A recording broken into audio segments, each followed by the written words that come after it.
എല്ലാവർക്കും നമസ്കാരം.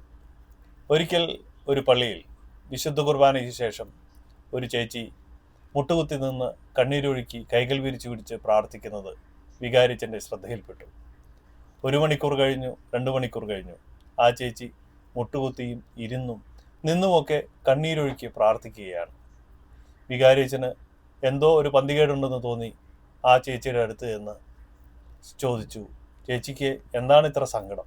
ചേച്ചിക്ക് എന്തെങ്കിലും സഹായം ആവശ്യമുണ്ടോ? ചേച്ചി പതുക്കെ തല ഉയർത്തി വികാരിച്ചനോട് പറഞ്ഞു, അച്ഛനത് ചോദിക്കുന്നതുവരെ എനിക്ക് കൃത്യമായ സഹായം മുകളിൽ നിന്ന് കിട്ടിക്കൊണ്ടിരുന്നു. അച്ഛൻ്റെ സഹായം എനിക്ക് ഇപ്പോൾ ആവശ്യമില്ല. പലപ്പോഴും നമുക്ക് തോന്നുന്നത് മറ്റുള്ളവർക്ക് നമ്മുടെ സഹായം ആവശ്യമുണ്ടെന്നാണ്. എന്നാൽ ഒരിക്കലും അത്രമാത്രം സഹായം അവർക്ക് നമ്മുടെ അടുത്ത് നിന്ന് ആവശ്യമില്ല. പലപ്പോഴും ആളുകൾ വിചാരിക്കുന്നത് സഹായം ഞാൻ കൊടുത്തില്ലെങ്കിൽ ആരും അവരെ സഹായിക്കാനില്ല എന്നൊക്കെയാണ്. സഹായഹസ്തങ്ങളുമായി ഓടി നടക്കുന്ന കുറേയേറെ ആളുകൾ നമുക്ക് ചുറ്റുമുണ്ട്.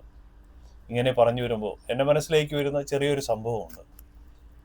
അനാവശ്യത്തിന് പോയി സഹായിച്ച ഒരു സംഭവം. എൻ്റെ വീട്ടിൽ ഒരു മനോഹരയായ ഒരു പൂച്ചക്കുട്ടി ഉണ്ടായിരുന്നു. എനിക്ക് അത്രയേറെ ഇഷ്ടമുള്ള ഒരു പൂച്ചക്കുട്ടി. എൻ്റെ ചെറുപ്പത്തിൽ അയൽപ്പക്കത്ത് ഒരു നായയും ഉണ്ടായിരുന്നു. നായയും പൂച്ചയും ഞാനുമൊക്കെ വളരെ ചങ്ങാതിമാരായിരുന്നു. വളരെ സ്നേഹത്തിൽ കഴിഞ്ഞിരുന്ന ആ ചെറുപ്പകാലം. ഒരു ദിവസം നായയ്ക്കും പൂച്ചയ്ക്കും കൂടി ഭക്ഷണം വെച്ച് കൊടുത്തപ്പോൾ രണ്ടുപേരും തല്ലൂട്ടായി. നായ പൂച്ചയെ ഒന്ന് പേടിപ്പിച്ചു. സത്യത്തിൽ പേടിച്ചത് ഞാനാണ്. നായയുടെ കുര കേട്ട് പൂച്ച അതിലേറെ ഗൗരവത്തിൽ മൂരി നിവർത്തി നിന്നു. പേടിച്ചിരണ്ട ഞാൻ പൂച്ചയെ ഓടിപ്പോയി പിടിച്ചു. പിടിച്ചതേ പൂച്ച എന്നെ കടിച്ചു.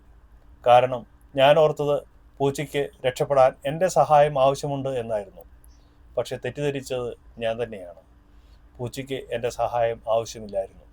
ഞാൻ പിടിച്ചില്ലായിരുന്നെങ്കിൽ പൂച്ച രക്ഷപ്പെടുമായിരുന്നു. പൂച്ചയെ ഞാൻ പിടിച്ചപ്പോൾ പൂച്ച വിചാരിച്ചു ഞാനതിനെ ഉപദ്രവിക്കാൻ വന്ന ആളാണെന്ന്. പലപ്പോഴും നമ്മുടെ സഹായങ്ങൾ മറ്റുള്ളവർക്ക് ഉപദ്രവങ്ങളായി മാറുന്നുണ്ട് എന്ന് മനസ്സിലാക്കിയാൽ നന്ന്. എല്ലാവരെയും സഹായിക്കാൻ ഓടി നടക്കുന്നവർ ഇതൊന്ന് കേൾക്കണം. എന്നിട്ട് ആലോചിക്കണം, അവർക്ക് ആ സഹായം ആവശ്യമാണോ എന്ന്. ഇല്ല എങ്കിൽ ആ സഹായത്തിന് മുതിരരുത്.